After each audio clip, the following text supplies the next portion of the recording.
E nós daremos início à nossa terceira palestra desta manhã, a saúde mental e a psicodinâmica familiar, com a doutora Cristiane Vaz de Moraes Pertucci, doutora em Psicologia do Desenvolvimento Humano pela USP, mestre em Psicologia Clínica da PUC do Rio Grande do Sul, Psicologia Clínica, Organizacional e consultora de T&D há mais de 26 anos.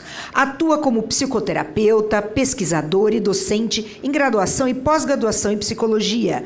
Ministra as disciplinas Terapia Sistêmica, Psicodrama, Terapia de Grupos, certificação em técnicas de trauma como EMDR e Brainspoting, certificação internacional em práticas colaborativas e dialógicas no 10º ICCP pelo Interface, Ruston Galsten Institute e Taos Institute, e docente pelo Cefatef. Com a palavra, a doutora Cristiane Vaz de Moraes Pertucci.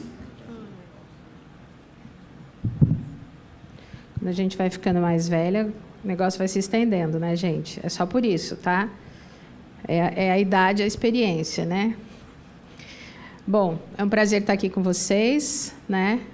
Muitos rostos conhecidos, muitos alunos queridos, né? Então, a ideia hoje tem muita coisa para contar, né? Como as colegas aí, a gente queria falar muito e a gente gosta de falar muito, né? Até por todos esses anos aí, né, que ela foi me apresentando. Mas eu acho que o que eu quis trazer para vocês hoje, primeiro eu vou falar sobre um último artigo que eu falei sobre tipos parentais, estilos parentais, que tem muito a ver com saúde mental na família. E como a gente está sempre pesquisando e estudando, né, algumas pupilas minhas aqui na frente, queridas, lindas, né? Tem outras aqui que já mandaram mensagem aqui dizendo que estavam vendo a gente pela internet, né? Eu acho que trazer um pouco as últimas coisas que a gente tem olhado, né, na prática clínica, acho que isso que é um ponto interessante aqui. Mas eu queria começar falando, ou fazendo você sentir um pouco quando a gente fala de saúde mental. Eu fiquei aqui pensando, eu sou uma pessoa muito prática, quem trabalha comigo e quem vê as minhas aulas sabe disso. Então, quando a gente fala de saúde mental, a gente pode sentir a saúde mental. E eu pensei nisso, não tinha pensado antes, mas quando eu estava ouvindo as colegas falar, e eu pensei que mais do que a gente, além de conhecer e aprender, a gente sentir o que é saúde mental. Então, vou fazer um exercício breve com vocês aqui. Eu queria que cada um de vocês agora sentasse na cadeira, estão todos sentados, mas se percebesse na cadeira, tá? E a gente fala, esse é um exercício de uma técnica de regulação de cérebro, né? Eu gosto de dar aula junto já com a Michelle, não é a primeira vez, né, que a gente está junto, porque eu e a Michelle, a gente fala a mesma língua, né? E eu trabalho muito com o cérebro, né? Depois eu vou falar um pouquinho citar o MDR, que é as técnicas que regulam todas aquelas imagens de cérebro lá que a Michelle colocou. Essa técnica que eu vou fazer agora é o que a gente faz para regular o cérebro. Todos esses distúrbios, a partir dos traumas parentais, que a Michelle falou, toda aquela alteração que traz na amígdala, que a Michelle falou, eu faço tudo isso psicoeducação nas terapias de família, tá? O MDR, que é uma técnica de trauma, muitos de vocês já ouviram falar em aula, né? Que eu trabalho com isso, a gente consegue trabalhar a amígdala fica aumentada e a gente diminui a amígdala, tá? Então, a gente consegue fazer essa reconfiguração do cérebro, tá? O cérebro tem jeito, graças a Deus, graças a essas técnicas do MDR e do Brainspotting, tá?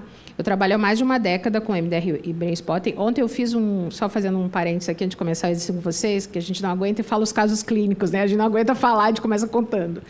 Ontem eu fiz um trabalho, eu reprocessei uma memória com uma cliente minha antiga, do dia que o marido falou que queria ir embora. E ela hoje está namorando um outro cara. Ela chorou, gente, porque ela diz assim, ela lembrava da memória, porque está lá na amígdala, né? A amígdala que é do trauma.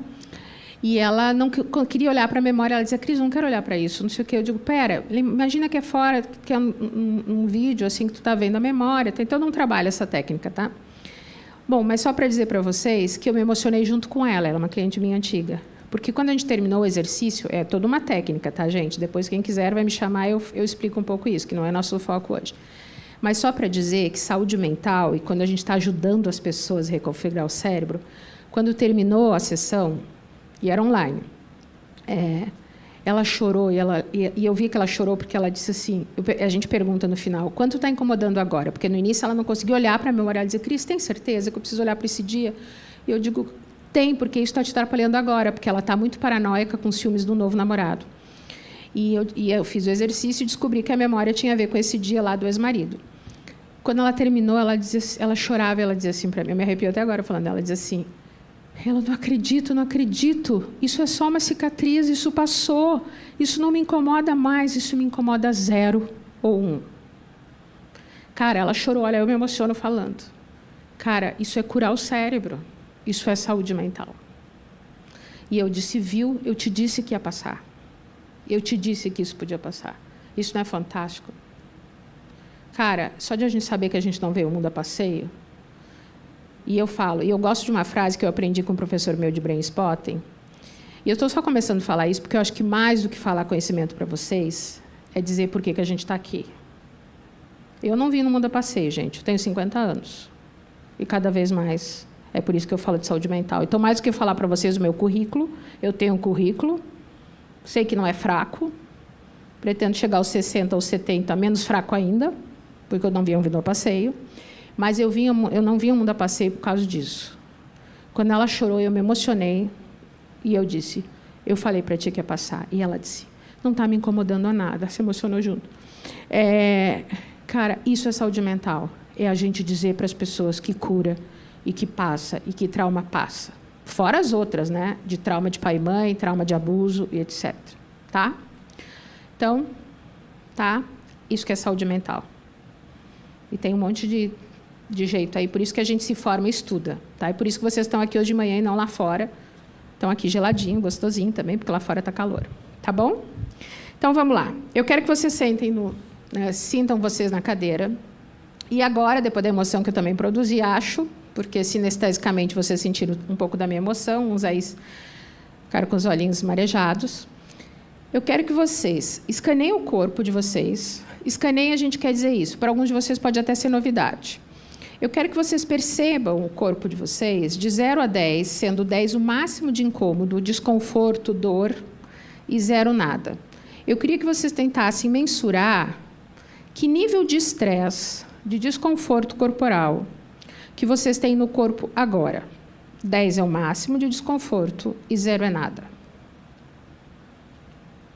Vocês vão pensar, então. Eu sinto agora, sei lá, estou com dor nas costas, ou eu sinto que o meu coração está meio inquieto, que a minha mente está acelerada.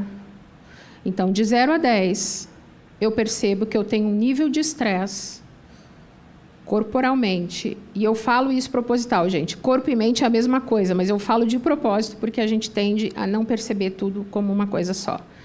Corpo e mente, de 0 a 10, quanto eu tenho de estresse agora? 10 é o máximo de perturbação e 0 é nada. Todo mundo conseguiu mensurar um pouco isso? Para alguns pode ser muito novo isso. Ok? Alguém não? Levanta a mão.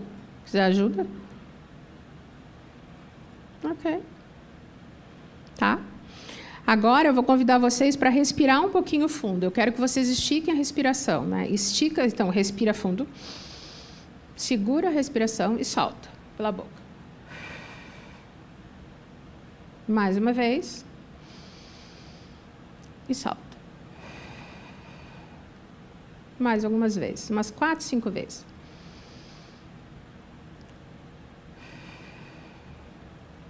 E de novo.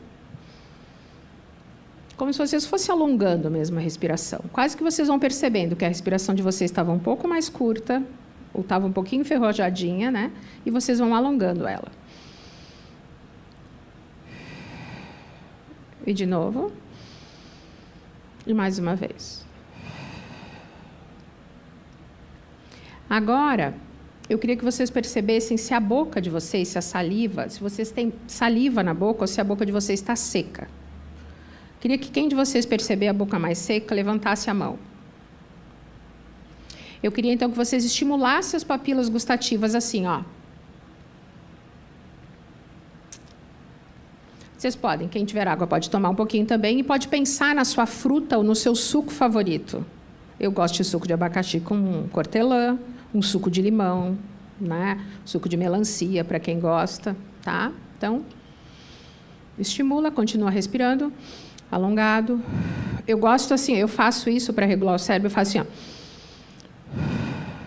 Que ajuda, a gente sente a respiração aqui, ó, diafragmática. Ok? Agora, um outro elemento que a gente vai trabalhar, a gente trabalhou o ar, a água, e agora a gente vai trabalhar a mente.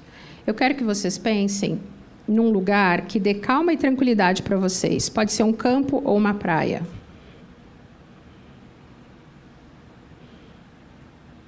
Vou botar aqui só porque eu vou precisar usar da minha mão. Se consigo falar. É assim. Acho que assim eu falo melhor. Pronto. Tá. Agora eu quero que vocês pensem nesse lugar e eu vou pedir para vocês fazerem isso aqui, ó. Esse é o nosso famoso abraço borboleta. Aqui e aqui, ó. Esse é o ponto da ansiedade, esse ponto aqui do meio, ó, segundo algumas teorias do ponto, né? Ó. Então, isso aqui, imagina que é uma borboleta. É asa de borboleta, não é asa de beija-flor, tá, gente? Quem não conseguir pode fazer assim, sempre um e outro. Um e outro. Ó, não é assim. É um e outro, tá? Devagarinho, tá? Depois vocês podem, com o tempo, fazer assim. Quando a gente está num lugar público, a gente quer se regular, a gente pode fazer assim. A gente está numa reunião, a gente pode fazer assim. Depois eu vou explicando as variáveis. Eu quero que vocês pensem nesse campo, nessa praia. Imaginem esse lugar. As cores, a temperatura, o cheiro. Um lugar neutro, tá? Pode até ser um lugar fictício que vocês criem. De preferência, um lugar neutro que não tenha nenhuma experiência, por isso que pode ser um lugar fictício, que dê calma e tranquilidade. Tudo que o cérebro de vocês trouxerem, porque ele não para, ele está sempre no automático, vocês imaginem que vocês coloquem do lado num container e vocês pensem, depois eu trabalho isso, depois eu penso nisso, agora não é hora de pensar nisso, deixa eu lá construir esse lugar de calma e tranquilidade. Pense nesse campo, nessa praia, e nas características, no cheiro, na temperatura, todas as características possíveis. E vão observando o corpo. Pensem que palavra esse lugar traz para vocês.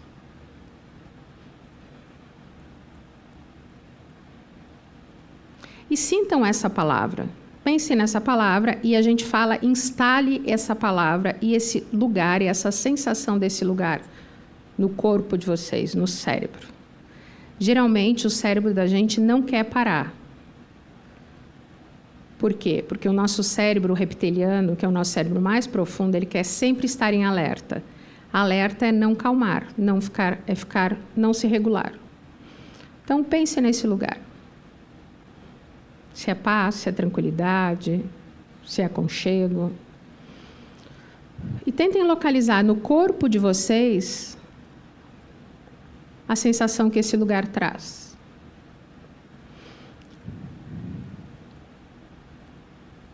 Isso. Agora, devagarinho, voltem para cá. Respirem fundo, podem ir parando. E agora, eu quero que, de novo, vocês escaneiem o corpo de vocês e a mente de vocês e vejam, de 0 a 10, como é que estava o corpo e a mente de vocês antes e como é que está agora. Imaginando que 10 é o máximo de estresse que vocês têm e 0 é nada. Eu queria que vocês vissem como é que está agora a medição de vocês. Se mudou alguma coisa. Queria que uma ou duas pessoas, ou 3, levantasse a mão, quisesse compartilhar. Pode falar.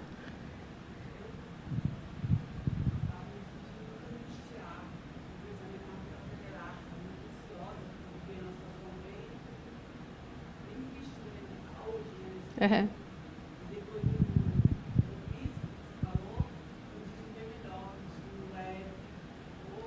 E onde é que tu tinha sentido no corpo? Onde é que tinha sentido? Isso, quando a gente relaxa, isso, a emoção vem, a gente percebe. Aonde que tu sentia a tensão maior?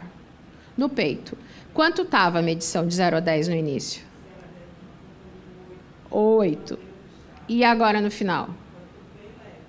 Quanto de 0 a 10? 1, 2. Baixou bem? E o peito melhorou? Tá. Isso é o que a gente chama de emoções no corpo. A gente não fala que a gente é psicossomática, emoções no corpo, tá? Então, a gente diminui essas sensações, tá? Isso é, literalmente, a melhoria do nosso corpo, tá? Isso já é saúde mental. E a gente se perceber, é aí que a gente se regula, tá? Mais alguém?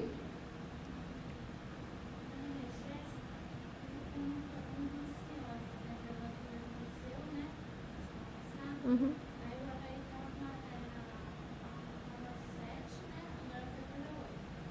Tá, então é o contrário, de 8 para 7. Tu estava 8 e baixou 1 grau. Isso. E, geralmente, quanto mais o cérebro da gente... O cérebro ansioso, a Michele falou algumas coisas, o cérebro ansioso é um cérebro desregulado. A gente não tem o costume de se regular. Por exemplo, a respiração é um controle. A respiração é que dá um código para o cérebro, né? E a Michele ainda pode falar melhor que isso, que é uma forma de o cérebro entender que está tudo bem ou está tudo mal. Por exemplo, tomar água, né? Tomar água também é um regulador. Se a gente não tomar água, o cérebro entende que a gente está em perigo, tá? Por que eu quis fazer esse exercício? Porque eu falo muito isso quando a gente fala para as famílias e para os clientes mesmo individual, a gente dá muito exercício de psicoeducação, psicoeducar os clientes individualmente, familiarmente, ensinar os pais sobre a importância da saúde mental, e saúde mental é isso. Desde essas rotinas que as colegas foram falando, até a gente mostrar a importância da autopercepção, a autopercepção do corpo, a autopercepção da alimentação, da água, mas é se perceber. Uma coisa que eu falo muito para pais ou mães jovens, né? Eu, como já sou uma mãe literalmente velha, né? Não, experiente, né? Vamos chamar assim, porque velha a gente procura não ser, porque a gente se esconde atrás dos botox, né? Mas a mãe experiente é assim: um adulto desregulado desregula uma criança, desregulado no sentido do cérebro, né? Como a Michele estava falando. Então, o pai grita, a mãe grita, fica tudo normal. Eu vou falar um pouquinho aqui de padrões transgeracionais. Então, isso já vem, às vezes, de um padrão dos seus próprios pais. E isso é um cérebro desregulado, gente. Se a mãe não sabe se acalmar, ela já constrói um cérebro desregulado. A nossa ansiedade, o nosso padrão respiratório, ele vem já do padrão respiratório dos nossos pais, tá? Então, tem jeito se a gente se perceber. Por isso que eu quis construir um pouco esse exercício de respiração com vocês, tá? Então, fica a dica aí, se regulem e busquem isso. No meu Instagram tem o exercício do abraço borboleta aí que eu falo, e enfim, tá bom? Então, saúde mental na psicodinâmica da família, eu vou trazer alguns elementos para vocês. Entre os elementos vou citar aqui a questão do apego, que é muito conhecido e que ele é fundamental. Eu vou falar da questão dos estilos parentais, que é uma coisa que eu tenho trabalhado bastante e que eu quero trazer atenção recentemente, porque eu tenho trabalhado traumas de estilos parentais. Nós estamos vivendo uma vida muito moderna, mas com modelos parentais muito antigos, muito autoritários, e eu tenho reprocessado traumas, gente, que é de estilos de pais e de culturas da época, acho que nem minha avó usava. Tá? Minha avó usava algumas coisinhas meio assim, né? Mas não comigo diretamente, né? Sei que usava com a minha mãe, com a minha madrinha, enfim. Então, isso tem assustado muito nós, terapeutas de trauma, porque eu sou sistêmica, gente, desde 1990. Mas eu sou psicodramatista, eu trabalho com a técnica de trauma. Então, eu trabalho com essas abordagens de uma forma integrada. Então, isso tem nos chamado muita atenção. Eu estava agora, 2 semanas atrás, num congresso de MDR brasileiro, de trauma, e nós temos falado isso. Estava com um professor inglês, e nós estávamos falando isso. Com a pandemia, por exemplo, que todo mundo ficou junto em casa, todos os comportamentos ficaram exacerbados. A rigidez familiar, né, os gritos, essas desregulações, o que parece normal, uma mãe e um pai ser ansioso, essas falas negativas, essa falta de valorização que a Michele estava falando ali. Que legal, meu filho, que tu arrumou a cama. Que legal que tu foi me ajudar a fazer uma comida. Que legal. Não tem, gente. A gente está vivendo um momento muito complicado, onde a gente tem jovens embotados efetivamente, jovens com sistema de busca do cérebro muito prejudicado, jovens realmente bastante comprometidos emocionalmente, tá? Eu também vou querer 5, 10 minutinhos, pode mandar pedir para o chefe aí. Bom, vocês sabem que o nosso olhar é sistêmico, então eu quero falar que a gente não pode dizer que saúde mental não tem a ver com um sistema familiar aberto. Ele é um sistema, eu costumo dizer na aula, né? O que é uma família? Qual é a função de uma família, gente? Produzir indivíduos individuados. Indivíduos autônomos que saiam do ninho. Sabe qual é a frase que eu criei, a metáfora que eu criei? As meninas estão rindo, né? Porque eu falo que é para gravar o conteúdo, eu crio umas metáforas bem assim, que para ninguém esquecer, né? Tem uns alunos dos online aí também, né? Tem um lá da Garrafinha Verde, eu não lembro o nome dele, que eu falo. Nas supervisões que eu digo, né? Para não esquecer. Por que as pessoas adoecem? Por que os indivíduos adoecem na família? Vocês sabem qual é o problema da nossa cultura latino-américa? Já ouviram falar família canguru? O que é uma família canguru? A metáfora fala por si só, né? Vocês sabem por que os jovens adoecem?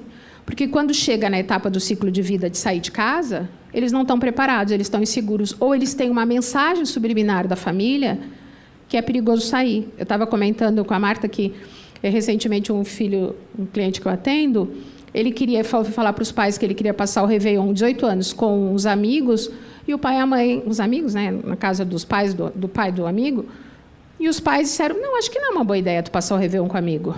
Passa com a gente fica tudo junto. Como se fosse errado. Isso é uma família canguru. Né? Aquela coisa de querer ficar sempre juntinho e não deixar sair do ninho. E daí eu faço a pergunta para os pais ficam tudo me olhando, né? Porque de vez em quando eu sou uma terapeuta sistêmica meio à la italiana, né? Vou direto ao ponto, né? Meio durona, assim. Que é para intervir, né? Para trabalhar com o sistema e quebrar a homeostase do sistema, porque a nossa função é família como sistema aberto, que está em evolução, que tem um ciclo de vida, um ciclo vital que precisa evoluir, que tem interação, tem comunicação e comportamentos. É isso que a gente precisa ter em mente. E ali, ó, célula, órgão, indivíduo, família e sociedade. A gente precisa entender que isso é um sistema aberto, senão adoece. Se não produzir indivíduos individuados que saem do ninho, o que acontece com o animal se não sair do ninho? Atrofia, morre. Qual é o único animal na natureza que faz questão de manter o outro no ninho? O humano. Tá? Guardem isso. E é isso o nosso material de trabalho. Os indivíduos que vêm, e saúde mental, que vêm nos procurar, as famílias, porque não conseguem promover a individuação e a liberação dos indivíduos para sair. Eu falo assim, a gente produz, né, indivíduos Nestlé, a gente quer tudo performance, Nestlé, Johnson, tudo com as marcas maravilhoso. Mas a gente não deixa ir nem para o galpão de logística lá do Mercado Livre para sair. A gente deixa no galpãozinho da esquina, na edícula da esquina, a gente não deixa sair para o mercado. Esse é o nosso produto de adoecimento.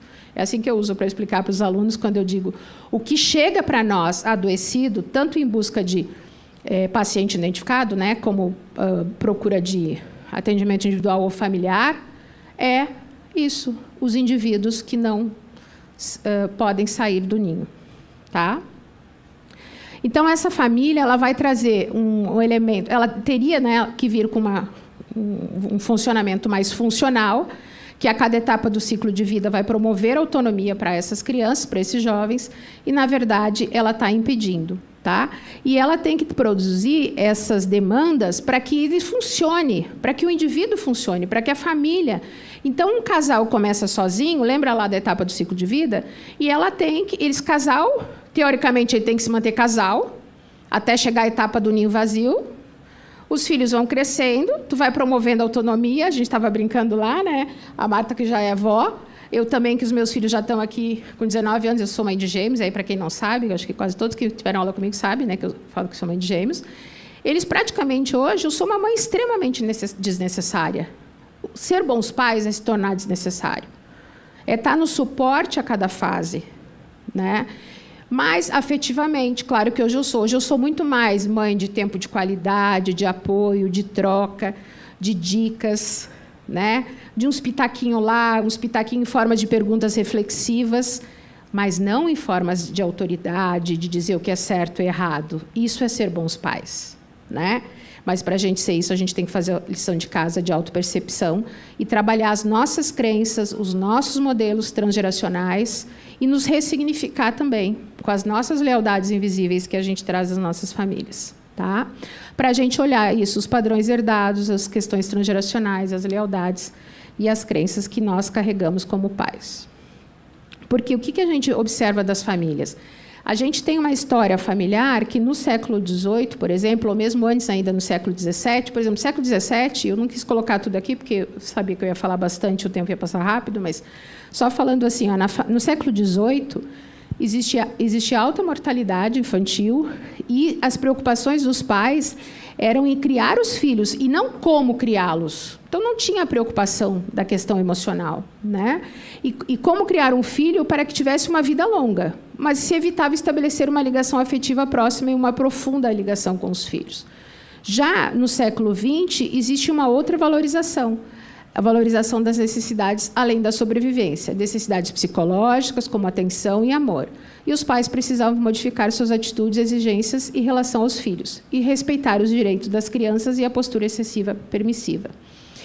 Eu falei agora semana passada, ou nessa semana já nem sei, semana passada.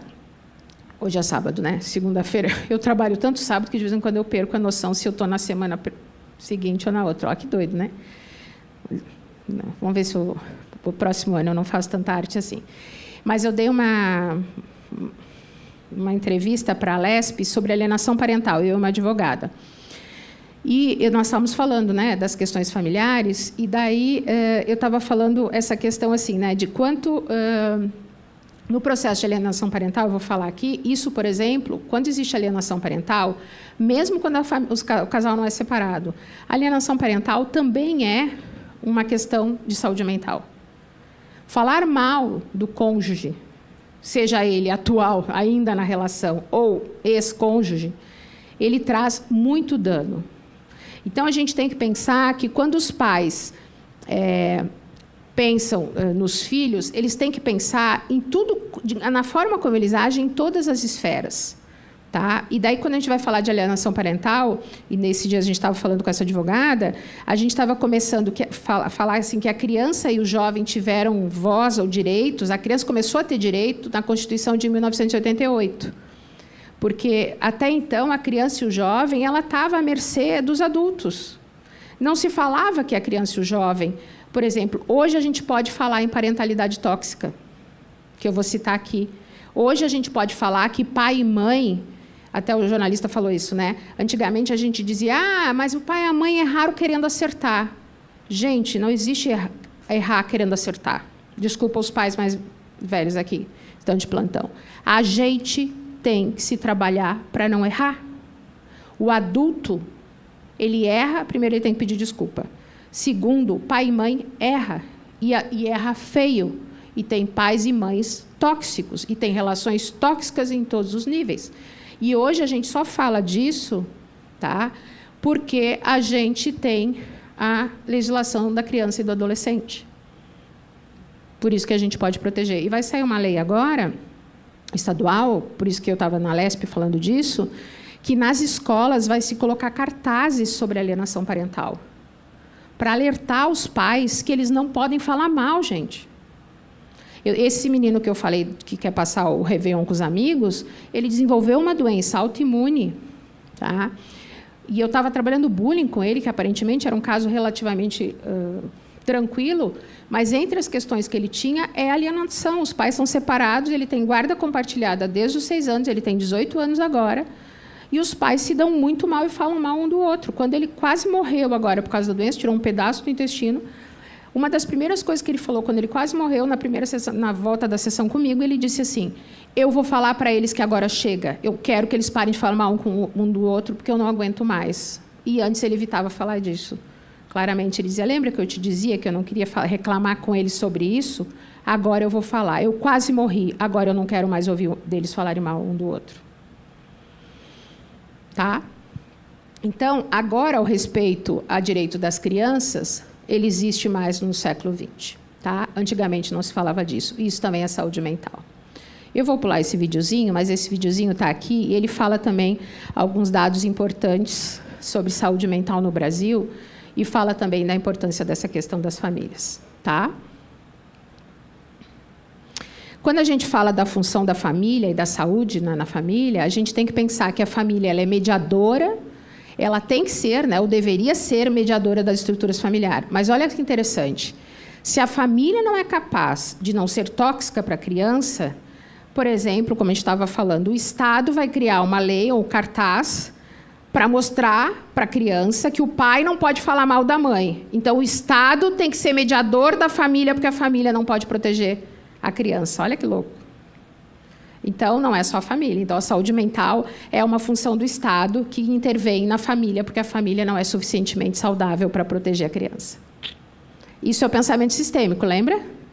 Sociedade, família, E muitas vezes nós trabalhamos a família, mas não é suficiente. Por isso que a gente precisa estar com esses olhares e trabalhar com as redes de apoio, tá? E a família tem uma função de propiciar um bom clima familiar e ela tem que enfrentar e superar as etapas do ciclo de vida. Ela tem que ser capaz de cumprir essa função para ciclo de vida. Por isso que tem que deixar crescer, sair do ninho. Por isso que quando a criança é pequena, tu pode mandar. Quando a criança é pré-adolescente, tu tem que respeitar, tu tem que ouvir. Ela pode cortar o cabelinho como ela quer. Ela pode começar a escolher a roupinha que ela quer. Ela pode dizer que ela não gosta. Ela tem direito de dizer o que ela não quer. Ainda hoje, gente. Lá atrás, ainda a gente, né? Que também já era meio piegas, né? Porque hoje, quando eu lembro umas coisas que a minha avó falava, que Deus a tenha onde ela estiver, né? Eu até brinco. Outro dia eu brinquei num grupo de estudo lá que eu falei, gente, ainda bem que a minha avó morreu cedo. Porque hoje ela ia ouvir comigo com o grau de conhecimento que eu tenho. Eu ia botar ela num divã deitada 24 horas. Né? Coitada. Né? Que Deus a tenha. Tá? Mas é verdade, porque, coitada, ela também vinha de um sistema transgeracional bem antigo, né? Mas acho que ela ia se dar bem. Só que ela ia ter que ficar 24 horas no divã, né? Brincadeiras à parte. Tá? Porque, realmente, a gente vem de uma cultura, né, europeia, com várias questões bastante rígidas. Tá? E uma outra função da família é satisfazer as necessidades biológicas e psicológicas dos filhos. Hoje, cada vez mais, a gente sabe disso. E a função também para a gente pensar em saúde mental, sociabilizar e um bem-estar econômico. Gente, eu já tive casos, tanto atualmente eu tenho como no passado, de uma vez também, filhos de médicos, uma menina que eu atendi, ela tinha algumas outras queixas, ela tinha na época 10 anos. O pai dela, a mãe era agrônoma, o pai era médico, o pai tinha alguns comprometimentos emocionais, e ela tinha 10 anos e o pai não deixava ela e o irmãozinho de 7, e a mãe aceitava, tinha uma relação bastante tóxica no casal. Eles não podiam ir em parque, eles não conheciam o Parque Ibirapuera de São Paulo. Então, aonde está a sociabilidade, né? Então, esse olhar a gente precisa pensar. Saúde mental tem a ver com a capacidade desse sistema ser aberto e de explorar o mundo. Esse menino que eu falei de 18 anos, ele não conhece alguns lugares super comuns para a classe social dele em São Paulo, porque ele não explora. Tá? Então, e outra pergunta que eu faço bastante para os pais, e acho que a gente tem que fazer como terapeutas, é: as práticas parentais, o jeito que os pais agem, é que produzem comportamentos na criança? Ou é o comportamento da criança que determina a prática de socialização utilizada pelos pais? Porque, geralmente, as crianças chegam, os filhos chegam no trabalho terapêutico, na demanda terapêutica, e os pais dizem, ele está com um problema aqui. Porque você vê, olha, doutora, porque ele faz assim, faz assado, faz frito, como se ele fosse o culpado. Né? E os pais, e eu falo sempre assim, os filhos são reflexos dos adultos. E não são os adultos que são reflexos dos filhos. Então, a gente tem que sempre lembrar disso. Tá?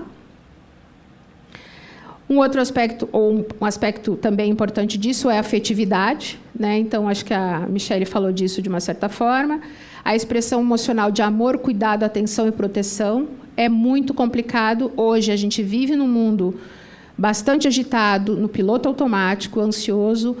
Como é a expressão de afeto, como é o tempo de qualidade, como é o sistema de proteção. Tá? O elemento de vínculo pai e filho, a questão do apego, é muito importante a gente entender, fazer entrevistas e com adultos também para a gente entender como é que é e como é que foi o sistema de apego deles. Tá? Quando eu dou supervisão, e eu dou alguns cursos também, eu falo disso, né? Vamos fazer uma entrevista de apego. A gente tem modelos de entrevista de apego internacionais até, que a gente pode usar nos nossos modelos de entrevista clínica, tá? E a gente também trabalhar e incentivar que essas práticas de disciplinas de amor e de apoio, fazer técnicas, né? Na sistêmica, a gente tem muitas técnicas que a gente pode usar e muitos trabalhos de dramatizações que a gente pode usar para trabalhar demonstração de afeto nas sessões ou até tarefas para a gente dar fora das sessões, tá? E não quer dizer que a aprovação incondicional, não quer dizer que, né, demonstrar afeto seja a aprovação incondicional, também mostrar isso, né? Porque a gente teve uma era aí de permissividade total, que mostrar afeto é dar tudo, é dizer que pode tudo, também não é disso que a gente está falando, tá? Hoje a gente fala que um estilo parental satisfatório é o autocrático, tá? Eu vou mostrar uma fotinho disso para vocês. Então, quais são os fatores de risco, né? Acho que uma das colegas falou, acho que foi a Michele que falou. Então, que a gente fala de saúde mental. Padrões parentais inadequados, negligência parental, tá? Então, os pais negligentes, um estilo parental autoritário, né? Um estilo parental muito permissivo, modelos inapropriados de responsabilidade social e desempenho acadêmico. Então, quando os pais ficam né, ou muito irresponsáveis ou até muito autoritários, isso vai ser um fator de risco para a saúde mental da família e dos membros da família. Quando a gente exige demais, exigência, gente, não traz felicidade. Exigência não traz rigidez, não traz afeto, não traz conexão, não traz vínculo, tá? Isso a gente precisa ter claro. Violência parental de todos os tipos, distúrbios psiquiátricos familiares é também um fator de risco, padrões transgeracionais rígidos de crenças e mitos familiares, e um clima familiar e as suas variáveis. Eu vou falar uma escala de clima familiar que eu uso há muitos anos mesmo, que a gente usa em pesquisa, usada mundialmente, é traduzida aqui no Brasil, eu vou falar dela rapidamente, porque ela é uma escala que a gente faz algumas perguntas, e pode fazer na entrevista clínica. Quero ver até se o ano que vem a gente faz algum grupo de estudos sobre isso, vamos ver se os alunos querem aplicar para a gente, né, fazer um diagnóstico sobre isso. Porque, na verdade, a gente tem algumas variáveis que, quando a gente faz alguns questionários com as famílias ou com os pacientes, a gente, ao mesmo tempo, está fazendo, a gente pode fazer pesquisa e, ao mesmo tempo, a gente tem uma entrevista clínica e a gente vai entendendo, né, sutilmente assim, o que está acontecendo com aquela família. Então, é uma escala que a gente usa muito para entender clima familiar e também entender fatores de risco na família. Oxe. Agora foi. Como eu falei para vocês, alienação parental é sinônimo de, né, problemas mentais na família.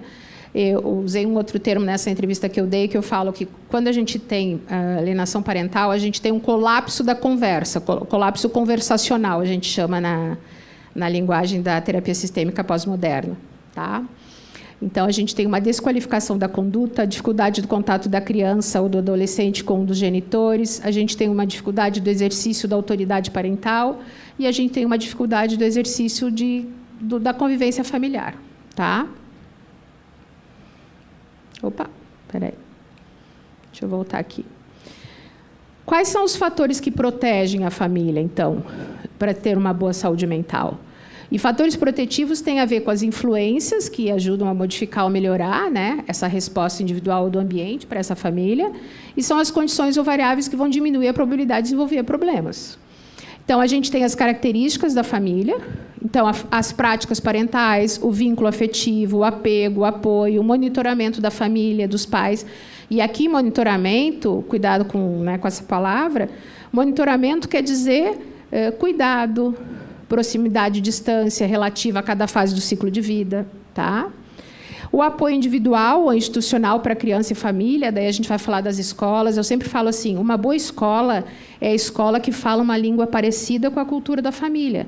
Se a família é mais democrática e eles colocam numa escola rígida, gente, fica confuso para a criança. Isso gera problema mental, né? Não é uma saúde mental.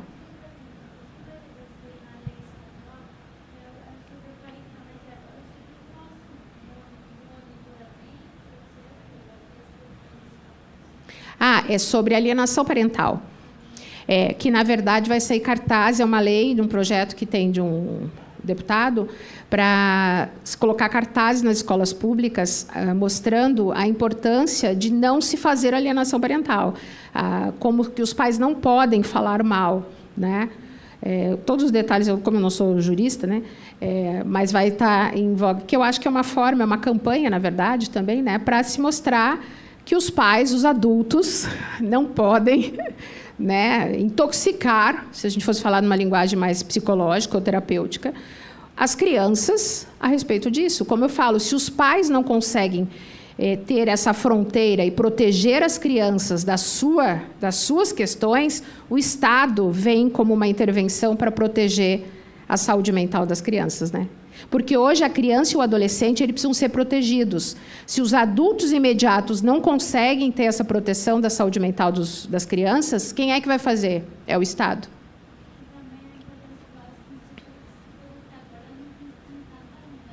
Isso mesmo, tá? E uma outra questão é os atributos do desenvolvimento da criança. A gente tem que pensar que os fatores protetivos os estímulos que as crianças recebem, o desenvolvimento da autonomia, a orientação, o estímulo social positivo e a autoestima e as preferências que a criança desenvolve no decorrer da sua vida. A gente estava falando, eu, a Marta, né, e também a Aline, né? A Aline estava falando do autismo, né? Mas não só o autismo, mas qualquer outros, né, distúrbios de desenvolvimento que a gente possa pensar, toda criança ela precisa ser estimulada a se desenvolver. Tenha ela um déficit, uma defasagem em qualquer área, né? Só que como a gente tem uma cultura que eu falo, né, com essa cultura europeia de proteção, parece que quando a gente tem um déficit ou qualquer coisa, a gente fica, né, naquela coisa, é coisa do ninho mesmo. Fica na concha, não quer que saia, né? E isso é uma coisa que a gente precisa, como terapeutas, a gente se trabalhar também, porque muitas vezes, quando eu dou aula, eu dou supervisão, e eu vejo com colegas também em conversas as crenças que a gente tem. Porque se a gente tiver como terapeuta uma crença assim, a gente perpetua com os nossos clientes e a gente não olha isso. Se a gente não tiver como terapeuta saído do ninho, gente, e não tiver um processo de ser um indivíduo individuado, autônomo, a gente não olha isso como um fator de saúde mental. Por isso que a gente precisa fazer boa lição de casa, tá? Terapia sempre, tá? Não interessa a idade. E a gente sempre descobre, eu faço terapia desde os 15 anos, tá? Tenho 50. Hoje eu faço na abordagem do psicodrama, tá? Já fiz em todas as abordagens, sistêmica, muitos anos. Com a minha sistêmica, eu fiz dos 15 aos 25. Recentemente, eu fui para o encontro de formadores no Costão do Santinho. A minha terapeuta estava lá. Eu estou com 50, ela está com 77. Muito legal, né? E eu dizia para todo mundo. E ela dizia, eu sabe tudo da minha vida. Ela, eu até sei um pouquinho. Eu brinquei com ela, eu digo, só se eu tiver esquecido, né? Porque de 15 a 25, ela sabia muito. Cara, e é muito legal, porque a cada fase da vida a gente descobre coisas. Sempre tem coisas. Claro que a gente vai ficando mais velha e mais trabalhada, a gente tem menos coisas, né? Que bom, isso é sinal que a gente trabalhou. Mas por quê? Porque a gente faz e desempenha muito melhor os nossos papéis. Papel de professora, de supervisora, de mãe, de esposa. Mas sempre tem coisa para se descobrir, tá? E, com certeza, saúde mental é muito melhor, tá? A área, não sei quem, as mulheres de 50 a mais, temos muitas coisas para trabalharmos, né, queridas? Então, tá bom. Então, vamos lá, que senão a gente... parentalidade positiva, tá? Tá na questão da comunicação, satisfação das necessidades, práticas educativas não violentas, não alienação parental e orientação da parte biológica, psicológica e social. Gente, eu estava falando para a Michelle, eu encaminho muita gente para a Michelle, né? E eu encaminho também muita gente para nutricionista, gente. Eu trabalho com psiquiatra e com nutricionista o tempo todo. Vocês sabem por que nutricionista? Você sabe onde está o nosso segundo cérebro? Aqui. Temos mais neurônios aqui, né, Mi? Do que aqui. Cara, a dificuldade das pessoas terem uma alimentação, uma vida regrada, é tudo bagunçado, é tudo desorganizado. Família caótica, né? Hoje não dá tempo de falar dos estilos de família, mas... então, assim, eu trabalho com nutricionista. Eu faço orientação todinha. Então, assim, é parte biológica, psicológica e social o tempo todo, tá? Aqui é um pouquinho sobre apego, né? Mas só para ressaltar que apego, as constatações, né? Apego e cérebro, que a ausência de contato e de estímulos perturbam os processos de maturação do sistema nervoso. Se o bebê não é suficientemente acariciado, não há estimulação vestibular necessária para estimular interconexões neurais e o processo de mielinização, ou seja, a condução dos impulsos nervosos do cérebro. Tá? A falta de afeto e de estímulos produzem desordem da organização cerebral. Então, é muito importante a gente entender as questões de apego. Tá? Essa foto, eu acho que ela diz muito, né? E o apego é uma classe especial de comportamento com dinâmica distinta do comportamento alimentar ou sexual. É uma conduta universal e é desenvolvida em mamíferos porque os seus jovens são imaturos. E vantagem, pode aprender a se adaptar ao meio, mas a desvantagem, sermos emocionalmente vulneráveis, está aí a chave da saúde mental. Nós somos seres vulneráveis, por isso a importância do apego. O sistema de apego é ativado para poder manter o contato após o nascimento por meio de comportamentos de protesto, como chorar, buscar, bater, quando a mãe se separa. Aqui é um ciclo de segurança. Aqui o slide fica estranho por causa do jeito que é o...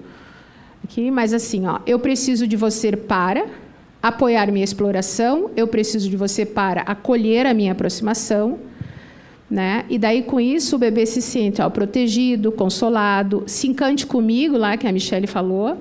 Organize meus sentimentos, gente. Sabe por que o jovem está chegando a se cortando e ele prefere sentir a dor física do que a dor emocional? Porque ninguém ajudou ele a organizar os seus sentimentos e as suas emoções. Esse ciclo de segurança, ele não está acontecendo. Essa base segura não está acontecendo para ter saúde mental, tá?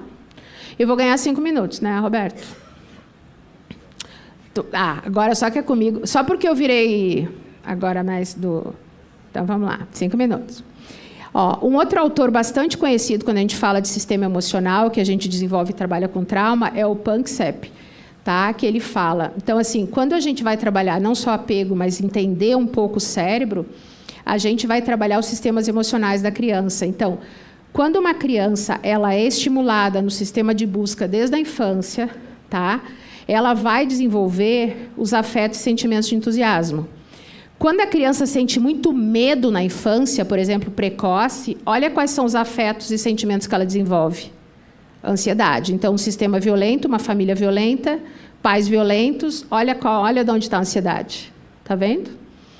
Quando um sistema emocional de raiva, que a criança sente muita raiva, olha qual é o afeto e sentimento que gera no cérebro. Está vendo?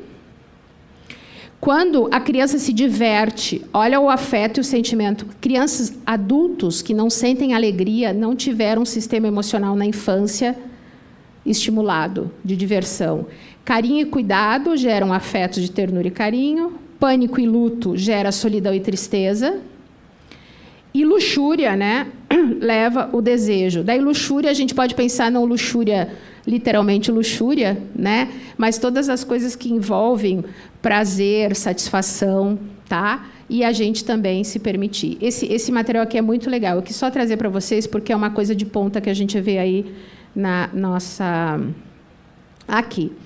Isso eu queria trazer para vocês. Eu tenho um capítulo, quem quiser eu posso compartilhar depois, que é nesse livro aqui que está recém-lançado, que é MDR com crianças, tá? Em parceria com vários colegas, que é onde eu falo sobre a orientação de traumas parentais e eu termino dando algumas dicas de como nós terapeutas trabalhar com os pais, práticas educativas, tá? Mas olha só, a gente fala hoje que existe 4 tipos de estilos parentais: o autoritário, o autoritativo, o permissivo e o negligente. Infelizmente, aqui tem os quadradinhos, ficou meio ruim de ver. Eu queria só que vocês pensassem na imagem que vocês veem. Do autoritário, olha a imagem da criança e do adulto. O autoritativo, ele é muito mais colaborativo. Vocês verem a altura da criança e do adulto ali? Como é que essa criança se sente? Se coloquem no lugar da criança. Como é que a criança se sente na imagem amarela? Como é que a criança se sente na imagem branca? Como é que a criança se sente no permissivo, no rosinha? Olha que confusão. Olha que atrapalhação, não tem limite. Olha como é que ficam as emoções. Será que ele sente ansiedade? Qual é a emoção que vem no rosa? Qual é a emoção que sente no... A saúde mental nós estamos falando hoje, tá? Qual é a emoção que sente no amarelo? E qual é a emoção que sente aqui no lilazinho, no último? Que é o negligente. Aonde vocês acham que tem mais apego seguro? Onde é que vocês acham que tem mais saúde mental? Lá em cima, ó, no autoritativo, que tem igualdade, que tem tranquilidade. No de baixo aqui, ó, no negligente, o pai está vendo TV e ele está largado ali. Ó. Não tem conexão. Tá? E essas práticas e estilos parentais, isso tem a ver com saúde mental. E a gente precisa definir isso como terapeutas quando a gente olha a família. Isso é diagnóstico, tá vendo? Por isso que eu quis trazer essa imagem para vocês. Tá? Na escala de clima social, a gente avalia muito isso. Ó, apoio, coesão, expressividade, quanto a família permite expressão de afetos, e conflito, quanto a família lida com conflitos. A parte de desenvolvimento da família, autonomia, como que a família atua quanto à cultura, escola, política. Né? Esse exemplo desses pais, que eu falei que são pais médicos, e eles não querem que o menino de 18 anos passe o Réveillon com um amigo. Tem propensão de autonomia, tem estímulo de desenvolvimento de autonomia para o menino de 18 anos? Será que ele se sente seguro e apoiado nas escolhas dele? Tá? A parte social recreativa e moral religiosa, valores éticos, né? Religiosos, enfim. E a parte de estabilidade, o quanto a família propicia, né? A parte de estrutura, organização, responsabilidades e controle, que é também a parte toda de regras, de organização e aqui também é um pouco da escala. Eu esqueci que esse slide aqui. Bom, terminando, eu gosto dessa frase, e eu tenho falado muito para os meus clientes, né, especialmente quando eu atendo individual, e quando a gente está em momentos duros da vida, né, ou quando eles estão contando partes muito sofridas das suas emoções, eu falo assim, eu gosto dessa frase dessa indiana feminista que sofreu muitos traumas, ela fala: todos nascemos tão bonitos, a grande tragédia é que nos convence de que não somos. Todos nascemos belos, a única tragédia é que nos convence de que não somos. Então, saúde mental é isso. A gente nasce belo. Se a gente adoece, é porque fizeram algo com a gente que nos convenceram de que não somos. Tá bom? Então é isso, gente. Obrigada. Agradecemos a nossa doutora Cristiane Vaz de Moraes Pertucci, e nós teremos agora uma mesa final com os nossos palestrantes e também com o Dr. Roberto. Então, convidamos na nossa mesa final o Sr. Roberto Cavallini, diretor executivo do Cefatef, e as nossas palestrantes, a professora doutora Michele Aleph Alves Cury, a professora doutora Cristiane Vaz de Moraes Pertucci e a professora especialista Aline Pin Salvão. Nós teremos também um tempo para perguntas. Então, vocês podem dirigir as perguntas por escrito e vocês podem dirigir para a mesa ou para um especialista específico. E a gente aguarda a solicitação de vocês.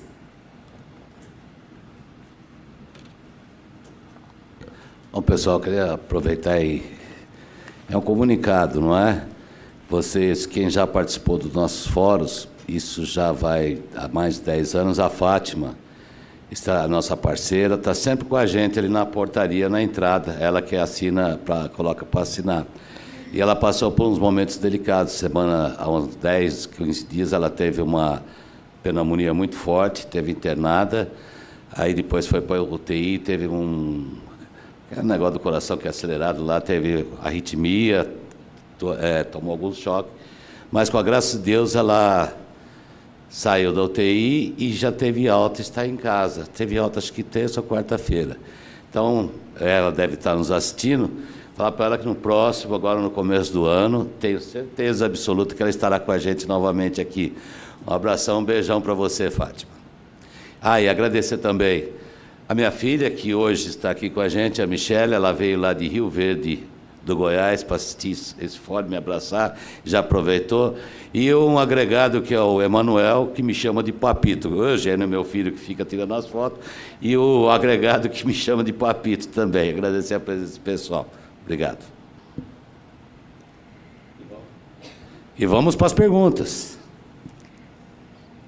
Então, reiterando, então, que o Cefatef é uma família e que a gente honra os nossos valores, né? Sem dúvida, a Cefatef é uma família. Na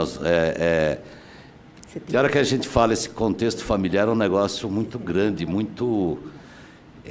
quando você fala uma família, começa a crescer. Mas o que eu digo, a gente passa muito tempo junto, discutimos muito, falamos muito e levamos para esse lado de família, assim. E apesar que eu tenho, depois da internet, hoje o alicerce da sociedade é a família, tá, pessoal? Não tem uma sociedade boa, se tiver uma família boa, a sociedade é excelente. O alicerce da sociedade é a família.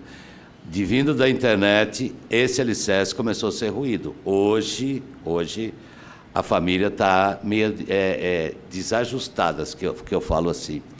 Então, é a mesma coisa. Hoje nós temos o Google, que se torna médico, tudo a gente tem informação no Google, certo? Mas não é filtrada essas informações. Por isso vê os fake news, vê as conversas, vê aquela coisa. E agora está chegando a inteligência artificial, que aí vai um pouco mais além da coisa. E nós não estamos preparados como sociedade para toda essa tecnologia que chegou. Nós trazemos aqui 3 profissionais com informações reais, estudadas, trabalhadas. E tem hora que essas informações dependem de uma outra colocação, de um influência digital com uma foto bonita, alguma coisa. Essa informação que é pertinente, que é comprovada, ela fica de lado e vem outra. O autismo, gente, esse tema é um negócio maluco. É uma coisa assim. Eu tenho uma pessoa, eu não sei se você citou, ele é muito amigo meu, ele deu depoimento, você citou o depoimento dele. Eu sou muito amigo dele, e até eu pedi para ele entrar em contato com a professora. Ele fala assim, a vida dele mudou do dia para a noite, com a família, com relação a tudo depois do diagnóstico de autismo, porque ele nunca imaginou que era isso. Eu acho que se a gente for fazer uma avaliação psicológica, né, no devido com a neuropsicológica, eu tive quase fazendo essa avaliação, ainda bem que ela não estava no dia para começar. Eu acho que todo mundo tem alguma coisa disso, porque nós temos aqueles altos e baixos, aquela coisa de um pouco mais inteligência, um pouco mais concentração ou não, mas é um espectro que está aí, que nós estávamos até brincando, quando ela falou em 36 crianças, uma é autista, eu falei, é pandemia do autismo, será? Não sei, hoje nós estamos descobrindo agora, mas imagine a dificuldade dessa pessoa com o espectro, da família e quem orbita em volta dele, que também é professores, colegas, amigos, é muito difícil, tá? Já tem pergunta? Desculpa, já estou falando demais. Já temos 2 perguntas. Da Jéssica, assistente social e também educadora social. Realizei oficinas socioeducativas para pessoas em situação de rua. Nas dinâmicas, foi observado dificuldade de movimentos básicos. Por que no CAPES, na redução de danos, substitui o álcool por cigarros?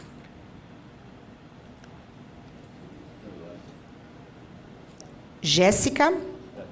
Ali. Existe essa substituição?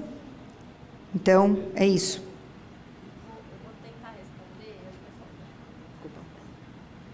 Eu vou tentar responder, eu só vou ler de novo para ver se eu entendi a pergunta, tá?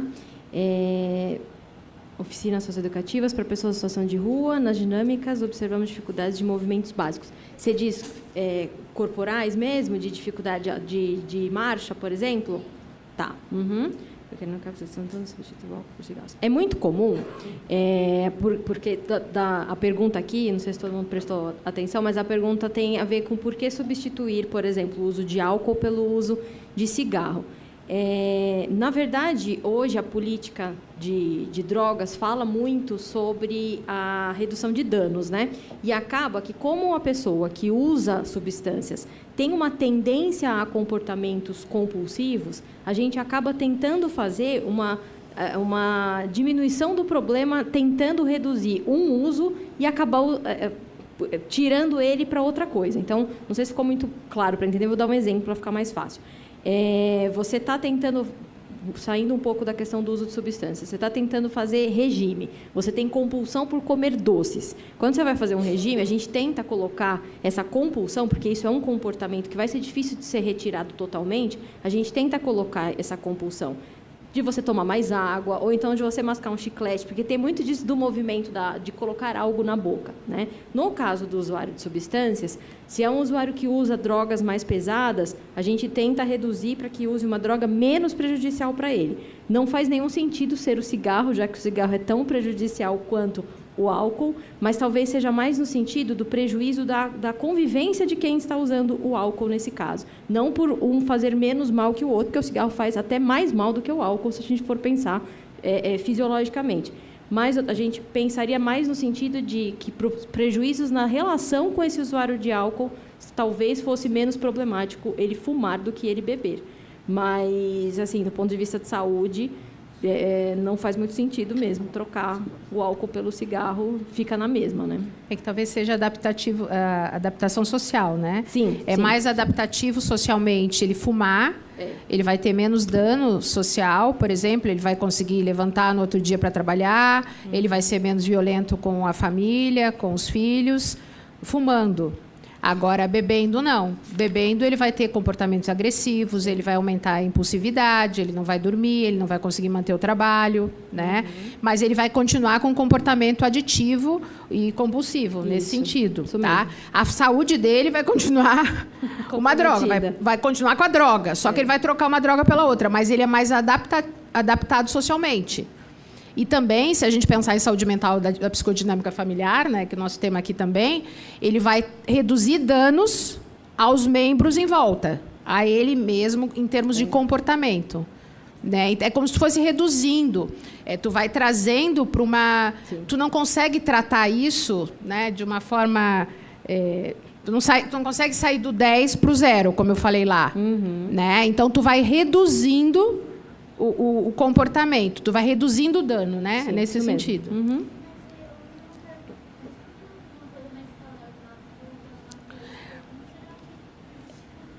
Ah, claro, mas é porque muitas vezes ele vai sentir a falta do efeito daquela substância. Essas drogas em comum, o álcool e o cigarro, por exemplo, eles têm uma ação no sistema nervoso.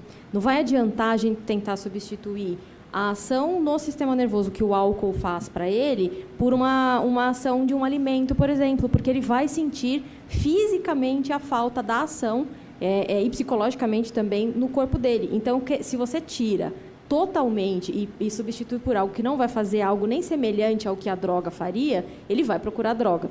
Então, a gente tenta substituir. Às vezes, a gente faz isso com medicação também. É muito comum a gente usar remédio para tentar diminuir. Bupropiona, para quem está tentando parar de fumar, ou mesmo benzodiazepínicos. Então, a gente usa a medicação para tentar fazer aquele efeito minimamente parecido com o efeito da substância que a pessoa usa. E aí, claro, seria maravilhoso se a gente conseguisse substituir uma compulsão que é negativa por algo saudável, mas não é simples assim, porque existe toda uma ação química dessas substâncias no sistema nervoso também. Deu para entender? Dá, mas a gente tem que lembrar que se a pessoa chegou nesse limite da compulsão, existe toda uma vida ali que explica que ela tenha chegado no auge que é o uso da substância. Então, não é simples e a pessoa tem que estar muito empenhada e muito, assim, ela tem que ter percebido muito o impacto disso na vida dela, porque senão ela não vai conseguir também. Mesmo com internação, quando a gente faz a internação, por exemplo, ela fica sem nada. Se não tiver medicação ali em doses bem consideráveis, ela vai sentir, ela vai abrir quadros de abstinência que às vezes são até piores do que a própria droga para ela. Entendeu? E aí ela tem alta, ela vai voltar a usar. Nós temos mais uma pergunta para a doutora Cristiane. Pensando no casal adulto desregulado, como ajudá-los a se regular para ter filhos mais saudáveis? Bom, a primeira questão é se ele se percebe desregulado, né? Porque a gente vê muita gente desregulada por aí, né? Que não está nem aí. Porque, na verdade, quando a gente fala de desregulação, a gente fala que as pessoas... todos nós, né? A questão de a gente se perceber que a gente é ansioso, que a gente tem uma dificuldade para dormir, que a gente não consegue desacelerar, que a gente está no piloto automático, que a gente é impulsivo.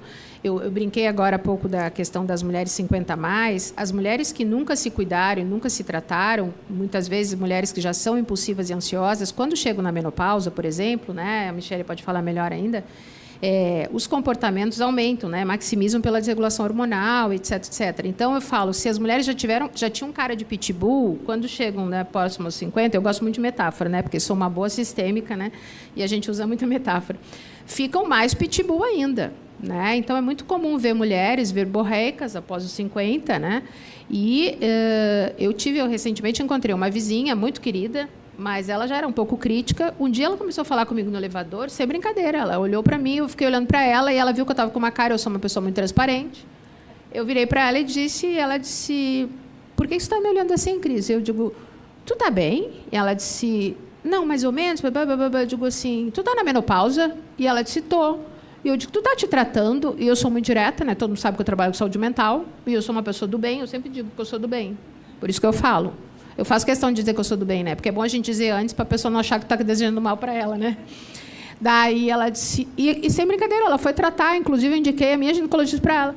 E ela disse, depois de uns 2 meses, ela falou, nossa, eu estou bem mais calma. Eu digo, viu? Eu te falei, eram os teus hormônios.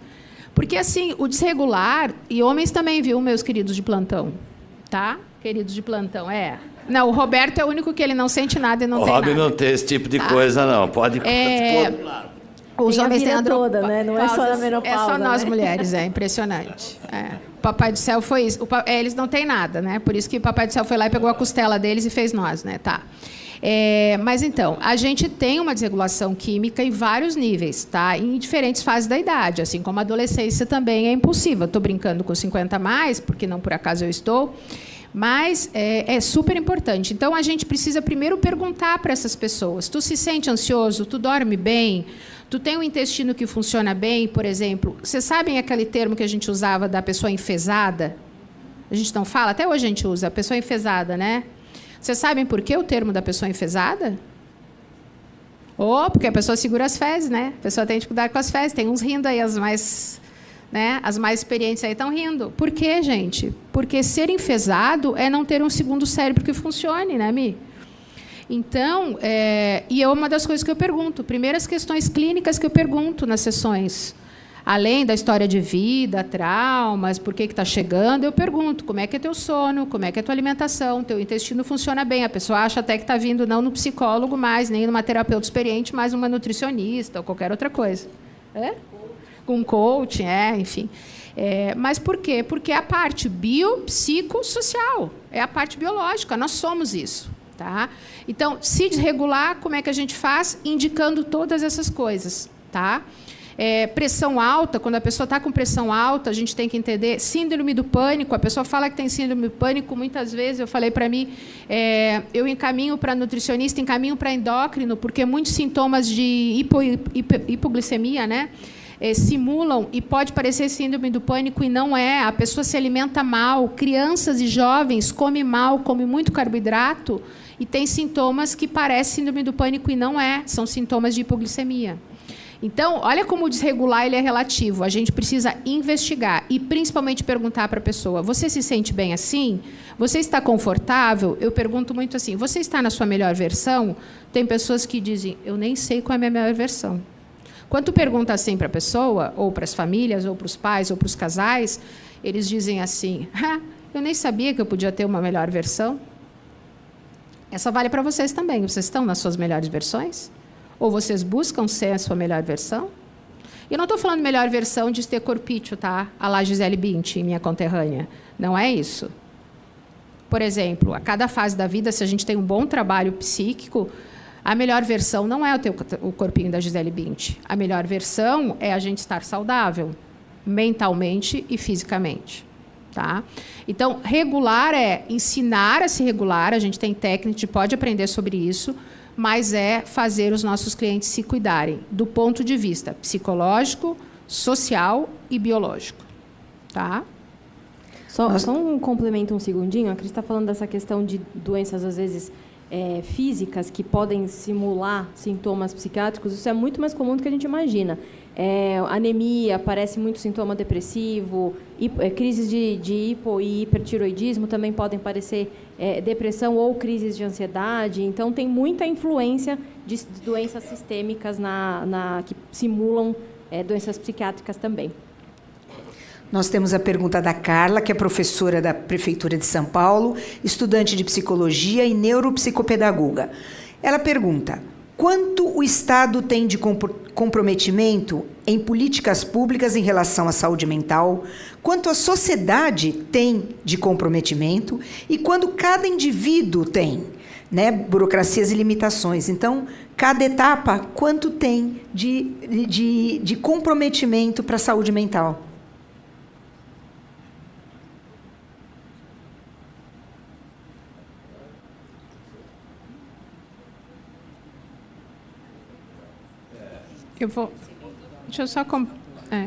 Eu quero só complementar, assim, a minha visão rapidamente é assim que agora após a pandemia acho que trouxe uma questão e uma reflexão mundialmente. Eu tenho contato com colegas e professores do mundo inteiro, principalmente por causa das técnicas de trauma. Eu acho que ela nos ajudou em um certo aspecto, desmistificando que saúde mental, cuidadamente, era só para loucos, né? Então, eu acho que agora está um pouco mais aceitável que cuidadamente, com a pandemia, virou uma coisa legal, bacana e até um certo status, né? Porque eu falo que antes da pandemia a gente só cuidava até o pescoço, né? Mas ainda não é tão aceitável. Então, quando a gente fala de políticas públicas, eu acho que é um desafio, muitas vezes é regional, estadual, e alguns países têm isso mais afinco, né? Se fala muito, mas ainda é um desafio. Mas, quando a gente fala regionalmente, a gente ainda tem que trabalhar muito, né? Acho que em campanhas, em escolas, eu acho que nós, profissionais, somos disseminadores dessa ideia. E nós precisamos ter claro e trabalhar as nossas crenças. Ontem eu fui explicar para uma cliente que ela foi para o médico, essa do que eu falei que eu reprocessei o trauma da memória de separação, e ela foi para o médico da pressão e voltou, e o médico receitou um antidepressivo. E ela, eu estou triste de tomar antidepressivo. E eu falei para ela, e eu fiz um áudiozinho para ela explicando o que era o antidepressivo e que estimulava os neurotransmissores, né?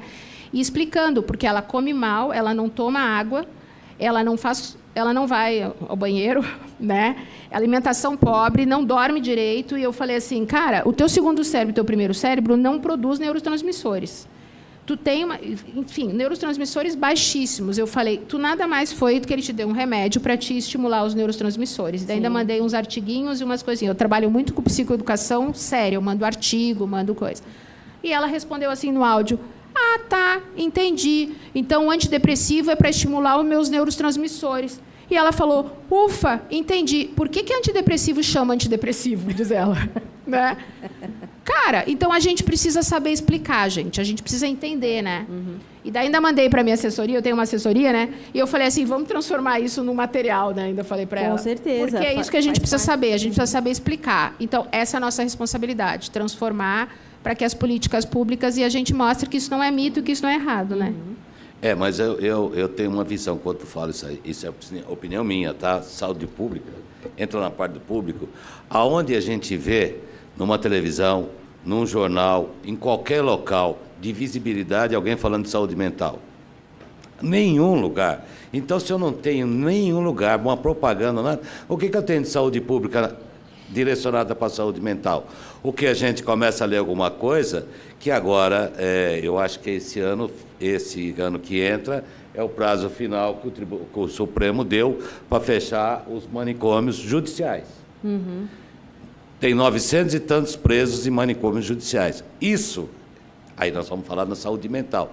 Isso sim que foi feito. Agora, qual outro lugar que vocês veem alguma coisa falando de saúde mental, discutindo, principalmente depois da pandemia? Nós ficamos quanto tempo na pandemia? 2 anos? 2 anos e meio, né? Vamos dizer, pelo menos 1 ano, nós ficamos fechados, todo mundo junto dentro de uma casa. Marido, mulher, criança, cachorro, gato, sem sair, sem nada. O que aquilo acarretou? Mas nós não vemos nada, vamos falar, essa é a opinião minha, eu não vejo, e eu vejo desse jeito. Não tem nada falando de saúde mental, nós entramos nesse tema, vocês vão passar isso para frente, vocês vão falar, alguém vai escutar. Mas parte de governo, parte de saúde pública, eu não vejo nada, tá? A Michele trabalha na saúde pública, a doutora Michele, acho que ela pode falar mais alguma coisa para nós. A Aline, a gente estava cochichando aqui, ela vai falar. A gente estava reclamando justamente disso no começo. Vai, então, a gente estava até conversando anteriormente, porque o que acontece? Em termos da política pública, realmente a gente encontra pouca coisa de auxílio. E eu sempre penso assim, quando a doutora Cristina também fala a respeito da psicoeducação, em termos de sociedade, esse é um ponto fundamental, gente. A psicoeducação. Dar ferramentas para que se fale sobre isso. E em todas as suas nuances. Então, até trazendo um pouco para o tema que eu abordei, que é o autismo. Quanto que se tem de conhecimento? Qual é a política pública que existe relacionada ao autismo? Aí a gente vira e fala assim, se coloca, por exemplo, a obrigatoriedade da inclusão nas escolas, mas não há suporte. Não é verdade? Coloca-se numa sala de aula onde tem 20, 25 crianças e coloca-se ali 3, 4 autistas dentro daquela sala de aula e não tem suporte de ninguém ali para ajudar aquele professor. E como é que fica a saúde mental do professor? Aonde que existe auxílio? E qual é a organização em termos de sociedade? Nós aqui estamos tentando trazer isso. Vocês que estão aqui estão tentando trazer isso. Nós somos a sociedade. Isso nós não podemos esquecer. Então, a partir do momento que nós somos a sociedade, a gente está começando a tentar fazer algo. E a gente precisa fazer a nossa parte. E aí, quando se fala em questão de indivíduo, sou eu, são vocês, somos nós. Então, assim, nós temos que começar a fazer alguma coisa para que a gente possa levantar a bandeira da saúde pública em todos os sentidos. Porque senão ela vai continuar sendo negligenciada. Porque se você falar que tem uma dor de barriga, logo se procura um médico. Agora, se você fala que você tem ansiedade, você tem alguma questão emocional, dificilmente você vai procurar um terapeuta. E outra coisa, gente, vamos parar para pensar. Terapia no plano de saúde. Quantas sessões são permitidas? Qual que é o reembolso? Como que funciona? Vocês que está se formando, estudante de psicologia, às vezes começa a atender através do convênio, passa um tempo não atende mais. E o seu cliente, o seu paciente, fica. Entende? Então, acho que assim, ainda precisa muito, mas nós podemos fazer a nossa parte. Posso acrescentar uma coisa aqui? Primeiro, adorei. Exatamente isso que eu penso também. Como eu trabalho com saúde pública, eu vejo a diferença do consultório particular para os atendimentos no público, né? Começa que a pessoa, às vezes, espera um ano. Eu sou uma das poucas psiquiatras que trabalham na região que eu trabalho. Tem poucos profissionais ali. Vaga tem bastante, mas não tem profissional. Então, começa, às vezes, demora um ano para passar. Quando ela passa, no dia que eu faço 2 vezes na semana, eu atendo uma média de 30 a 35 pessoas por dia que eu trabalho. Custa a minha própria saúde mental o atendimento dessas pessoas, porque atender 30 a 35 pessoas em psiquiatria não é um espirro, né? Ninguém vem me procurar porque está espirrando há 2 dias ou teve uma febre de 38, né? Então, é exaustivo, inclusive, como profissional, né? Com relação ao atendimento psicológico também, é importante que a gente lembre que o que o SUS tem disponibilizado hoje, tem psicólogos nas unidades de saúde, só que é um psicólogo para uma população gigantesca que acaba que a única forma que a gente consegue alcançar são em grupos. Que o grupo, a gente sabe que é muito importante para muitos casos, mas só o grupo, em alguns casos, também não é suficiente, né? Tem um monte, ainda mais em regiões que as pessoas moram na mesma rua, vai ter a senhorinha conservadora que ela não vai querer contar que o marido dela está traindo ela na frente da vizinha dela, né? Então, isso é um exemplo idiota ainda, né? Mas, então, os grupos, eles são muito bons, são muito potentes, mas precisa de mais do que isso. Aí a gente pensa na secundária. Encaminhar para o CAPS, por exemplo. O CAPS, nem tudo o CAPS vai aceitar. Se forem coisas uma problemática um pouco menor, o CAPS vai mandar de volta para o posto. E isso quando, né, tem CAPS, porque nem todas as regiões contam com profissionais do CAPS, ou até com o próprio CAPS, né? E de necessidade de internação, só tem em observação, em poucos dias. Então, se a pessoa está em crise, ela precisa de mais tempo de acompanhamento, também não tem. Ela vai ficar ali, no máximo, 2, 3 dias, e aí ela tem alta e deveria continuar o acompanhamento no CAPS. O CAPS também é muito pequeno, perto da demanda que a gente tem hoje em dia, principalmente depois da pandemia. Aumentou de uma proporção que a gente ainda não tem nem tanta dimensão, porque as pessoas nem conseguiram chegar até a gente ainda necessariamente, né? Então, precisa de muito mais do que a gente tem. A gente teve toda uma questão de reforma psiquiátrica há mais de 30 anos, que continua exatamente a mesma há 30 anos, então precisa de uma nova reforma psiquiátrica a partir da reforma psiquiátrica. A gente fechou os hospitais, mas tem gente que precisava da internação que hoje não consegue, e o número de CAPS que tem disponível ainda é muito menor do que o que a gente precisa que tenha. Então, beleza, a gente pode fechar os hospitais, mas a gente precisa ter mais vaga em CAPS. Então, não adianta só fechar e deixar essas pessoas na rua, virando pessoas em situação de rua, que é o que aconteceu com a grande maioria dos pacientes mais graves, né? Então, ainda tem isso que a gente precisa lembrar, né? A luta antimanicomial é muito interessante, foi muito importante, mas precisa ter uma nova agora para rever esses 30 anos que já passaram desde da reforma, né? Então, aproveito o momento, porque isso é uma coisa que eu mesma olho até com um pouco de raiva mesmo, né? De que parece que a gente está exatamente no mesmo ponto do início há mais de 30 anos. Bom, acho que era isso que eu ia falar sobre esse assunto. É que eu fiquei com raiva agora, lembrei. Eu só queria complementar uma coisa. Quando você fala da questão da saúde pública, olha só o que é comum a gente escutar, dizer assim, pobre não tem depressão, pobre não tem ansiedade, pobre não tem autismo. Para de frescura. Porque é isso, porque não tem acesso. Então, se não tem acesso, então quer dizer que eles não têm nenhum problema de saúde mental. Então, é uma necessidade também de educação da sociedade para enxergar que os direitos são de todos. Autista, por exemplo, não está restrito a uma classe social. Ele está em todas. Inclusive, complementando, a Sabrina pergunta justamente isso. Ela diz que ela é psicóloga e ela atende clientes com dificuldades financeiras e que gostaria de saber se existem clínicas, existem institutos que possam acolher justamente para fazer com os pacientes com hipótese de autismo uma neuropsicóloga. Então, também a angústia dela para onde ela pode encaminhar seus clientes, né? Olha, eu vou ser bem sincera, é muito difícil mesmo. Mas uma coisa que eu vou falar para vocês, quando eu falo que nós somos a sociedade e que nós podemos fazer alguma coisa e podemos começar a mudar tudo isso, eu tenho criança, por exemplo, de inclusão social na escola onde eu trabalho, diagnosticada com autismo. O que eu fiz? Comecei a bater de porta em porta em todos os lugares que eu conheço, todos os profissionais que eu conheço que trabalham com autismo, e fui perguntar, eu tenho uma criança assim assado, você pode fazer um atendimento social? Porque o que acontece?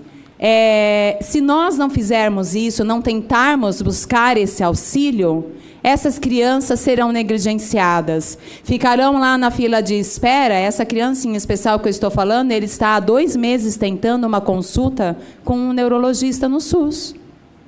E não consegue. E isso, gente, eu tive essa iniciativa, eu não puxando sardinha agora, mas assim, porque nós que nos formamos no Cefatef, porque eu sou formada em terapia familiar sistêmica, a gente sabe que o Cefatef tem o atendimento social. E a partir do momento que o Cefatef tem um atendimento social, eu me formei e continuei com essa prática. E aí eu falei assim, bom, outros profissionais também podem ter, por que não? Por que não levar isso adiante?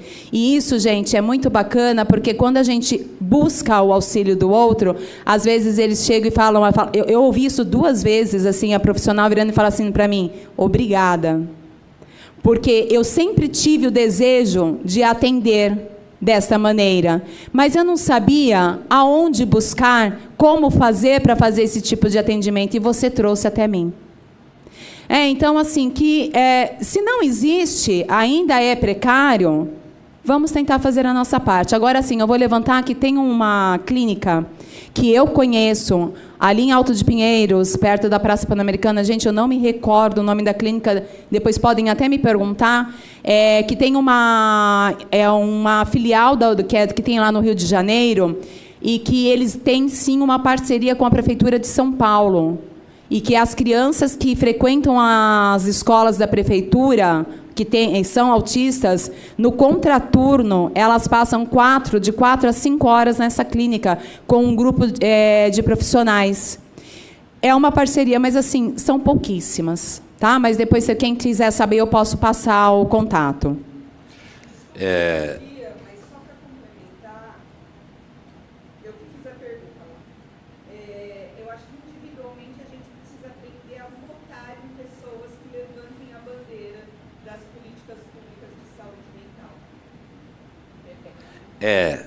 Nós teremos que votar não só nessas pessoas que levantem a bandeira. Pessoas que levantem a bandeira para a sociedade onde nós estamos aqui, tá? Quando a Aline falou sobre o Cefatef, nós temos, hoje, é uma média de 120 famílias mês atendidas pelo Cefatef. Eu tenho que agradecer alunos e ex-alunos que trabalham gratuitamente, e professores.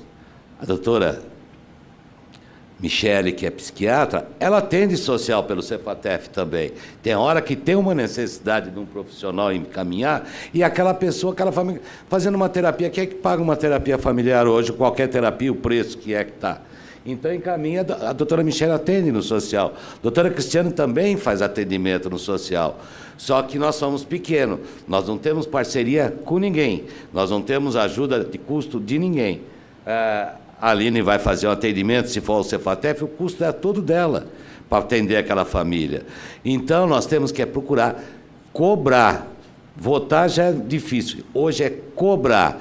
Como que está a situação da saúde mental, e não só isso, tá? Que engloba essa parte do psiquiátrico, do psicológico. Nós estamos com uma parceria com o Tribunal, olha bem, com o Fórum de Itaquera e o Fórum de São Miguel. Itaquera e São Miguel Paulista. Nós estamos com a parceria com esses fóruns.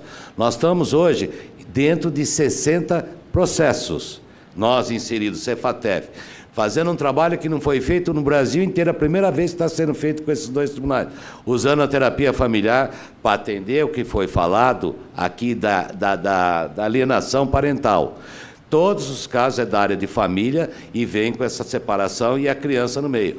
O que fazem com as crianças, a situação que está essas crianças... A gente fala assim, nossa, eu vejo tanta coisa de louco hoje que parece num consultório ou uma reclamação, mas vocês não têm ideia que está nos processos. Se vocês lerem os processos, eu fiquei arrepiado, eu nunca tinha visto.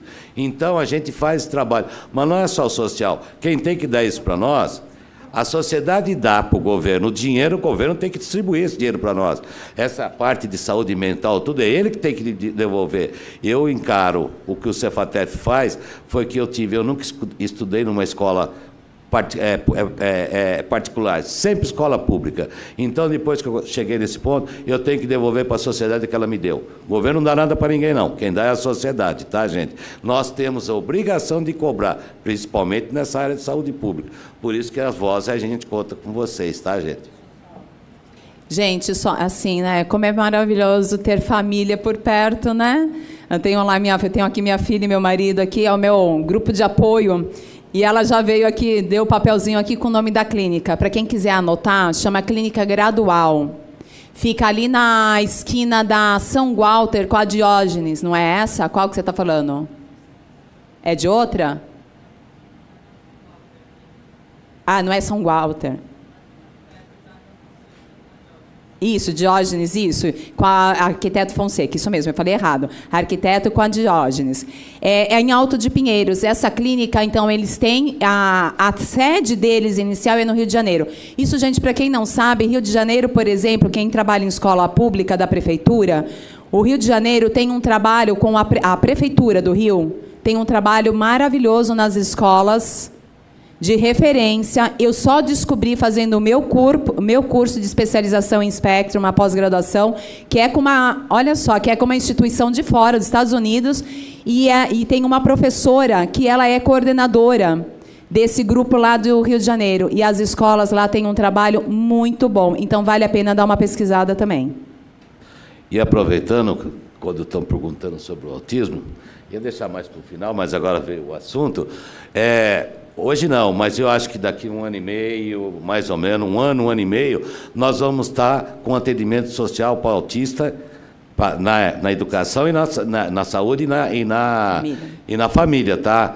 Para o autista e para os familiares. Nós estamos abrindo o curso junto com a professora Aline, que é uma das coordenadoras, tá, da área da educação. Nós estamos abrindo o curso da pós-graduação Lato Sensu no espectro autista, na saúde, educação e familiar. A Aline é a coordenadora da área da educação, a doutora Michele é a coordenadora da área da saúde e hoje a Cleona está aqui, a coordenadora da área da família, tá? Então, vamos dizer, 1 ano e meio, 1 ano, vocês podem nos procurar que nós vamos ter esse atendimento social também, com a graça de Deus, tá? É muita vontade que a gente tem. E a ideia desse curso, gente, é assim que quem fizer o curso possa também ter o estágio, tanto em clínicas que trabalham com crianças autistas, mas também em escolas, né? Que assim, a gente quando está na prática da sala de aula é uma coisa, mas quando a gente tem a possibilidade de se retirar e observar e ver, né? A gente tem outra visão. E com certeza, assim, a ideia é agregar, é auxiliar em todo o processo de todos nós, né? De todos aqueles que estão à frente com alguma pessoa, alguma criança autista.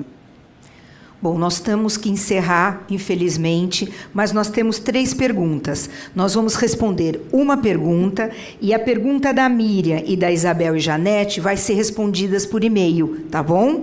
Agora nós temos a pergunta da Solange, que é gerontóloga e mediadora de conflitos, que atende famílias de idosos. Ela pergunta: quando olhamos para a alienação parental inversa, como lidar com saúde mental familiar?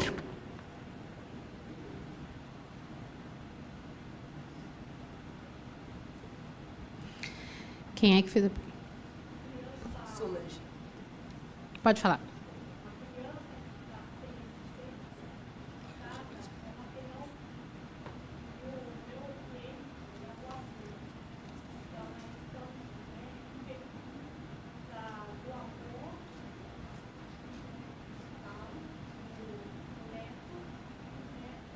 Eu acho.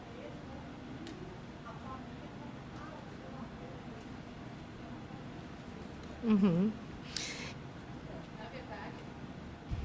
Na verdade, a importância de a gente trabalhar com esses pais, esse processo conversacional, né? Resgatar a importância dessas mensagens, né? Porque, na verdade, essa alienação ela acontece em todo o processo de conversas com os filhos, né? Então, a gente observa que nesse tipo de família, o tipo de conversa ele já é distorcido o tempo todo, né? Esse viés de não perceber que eu direciono o que é certo e o que é errado, ele já existe nessas famílias, né? Ele só ele é acentuado pelos conflitos e pela forma como a família quer controlar as coisas que vão acontecendo no decorrer do crescimento daquela família. Então, é trabalhar com orientação com esses pais, né? E trabalhar, eu gosto muito de usar dramatizações, né? A gente usa muitas técnicas, né? Como é que a gente imagina que essa criança se sente, ou como é que esses pais, falando para o pai, por exemplo, uma mãe, como é que você ficaria no lugar desse menino se falassem mal do seu avô? Quem é a pessoa que você mais gostou? Isso é uma pergunta que a gente fala de inversão, né? No sociodrama, no psicodrama. Daí ele fala, sei lá, eu gostava do meu tio. Se falassem mal do seu tio, como é que você se sentiria? Daí ele falaria. Então, como é que você acha que o seu filho se sente quando você fala mal do avô dele? né? Então, às vezes, tem intervenções que a gente vai trabalhando na conversa, né? Falou-se antes de roda de conversa, né? Até nas próprias rodas de conversa a gente usa pode usar técnicas, né? Não só técnicas de conversa normal, de diálogos, né? Mas é melhorar essa conversa, é um resgate da conversa, é uma conversa mais saudável, né?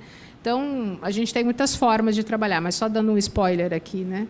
Mas, assim, qualquer coisa eu posso depois te... Ou, se não, busca o nosso trabalho lá, né? De supervisão do Cefatef, que a gente orienta. Tá bom?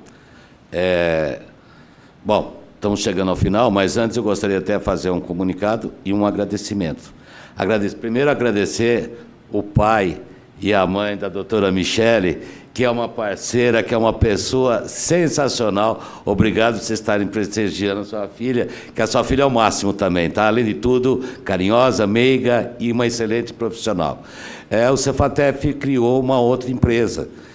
Devido a essas parcerias, esses projetos, que o Cefatef é uma empresa com lucro, é uma escola. Então, nós criamos o Instituto Cefatef. Hoje o e-mail é instituto@cefatef.org.br. O site vai ficar pronto provavelmente semana que vem, então vai ser Cefatef, www.cefatef.org.com.br. Para fazer um projeto, tentar melhorar esses projetos, aumentar essa quantidade e vamos procurar recursos, porque o Instituto não tem fins lucrativos, tá? Então a gente consegue procurar um recurso, consegue trazer alguma coisa e fazer um verdadeiro projeto, que eu falei. Todo mundo faz o projeto, mas nós vamos fazer o projeto. Nós não vamos fazer um meio projeto e desviar um pouquinho para lá, um pouquinho para cá. O que é do projeto é do projeto. Nós não precisamos daquele recurso. Quem precisa do recurso é o pessoal voluntário que vem nos ajudar, que precisa pelo menos uma gasolina, uma condução, alguma coisa assim, tá? Então, pessoal, em nome de todo mundo, eu quero agradecer a vocês a presença. Usem essa cobrança, vão para cima, batam, falam, façam o que vocês precisarem, mas vamos cobrar principalmente nessa área de saúde mental, que nós não temos para onde correr, não. Se ficar, então nós estamos assim, se ficar o bicho pega, se correr o bicho vai comer, não tem muito disso. Se cair da brasa, que sai do espeto vai cair na brasa. Então, se nós não cobrarmos, quem é que vai fazer isso? Se a gente não falar com os políticos, quem que vão falar? Nós temos que reclamar, fazer alguma coisa, para tentar melhorar um pouco, aliviar um pouco isso que a gente está vivendo, tá? E só complementando aqui com o doutor Roberto, a vereadora Edir Salles está presente nessa questão da saúde mental, está parceira do Cefatef. Sim, sem dúvida. E se vocês precisarem, busquem, vocês têm aí o contato, @vereadora Edir Salles, pode buscar, fazer sugestões, entrem na página dela, vejam já os projetos de lei, vejam já as leis que já estão aqui para serem cobradas, e a gente está à disposição de vocês. A boa ideia que teve, a Edir Salles nos visitou, uma excelente vereadora, e é só falar uma coisa aqui, que ela conseguiu uma coisa, só aí que eu sou meio contra, tá? Ela conseguiu tirar o álcool do biotônico Fontoura. Vocês lembram do biotônico Fontoura? Que a gente bebia, se põe na uma madeira de criança? Foi uma lei dela que proibiu o uso de álcool nesse tipo de coisa. A gente ficou meio chateado, porque era bom, né? Gostar de tomar o biotônico, mas foi a lei dela. Então nós podemos usar esse canal com a vereadora de Salles, que ela consegue chegar no governador, até lá em cima no Congresso, ela tem esse acesso, para a gente cobrar e cobrar forte essa parte de saúde mental. Obrigado por ter nos lembrado. Nós temos uma ferramenta aqui do lado, gente. Não é? Exige a capacitação nas escolas. Sim, a capacitação nas escolas, sobre autismo, essas coisas todas. Nós temos aqui do lado já o caminho certo, tá? Bom, quem sabe a gente já começa, então, o ano marcando uma reunião com ela para a gente já fazer um plano de ação. Podemos marcar uma reunião com elas e vocês entrem em contato, que vocês vão estar tudo presente e nos ajudar. Com os projetos. Com certeza ela vai para a reunião, tenho certeza. Ela não é de se esconder, não. A de Salles não é isso, não. Então, voltando a agradecer a vocês, um Feliz Natal. Olhem bem quem está do teu lado. Se precisar de uma ajuda, ajude. E procurem o Cefatef. Nós estamos aí com a terapia familiar sistêmica, os núcleos, droga dependência familiar, constelação familiar, a terapia da perdas de morte e luto. Enfim, tem uma série de núcleos lá. Temos os cursos de capacitação de extensão Sim. de pós-modernidade. A gente falou de roda de conversa. A roda de conversa é desenvolvida, né, tem a ver com a parte de pós-modernidade, a gente desenvolve. Então, temos aí alguns cursos. Temos. Procurem a gente. Pessoal, vão com Deus e muito obrigado.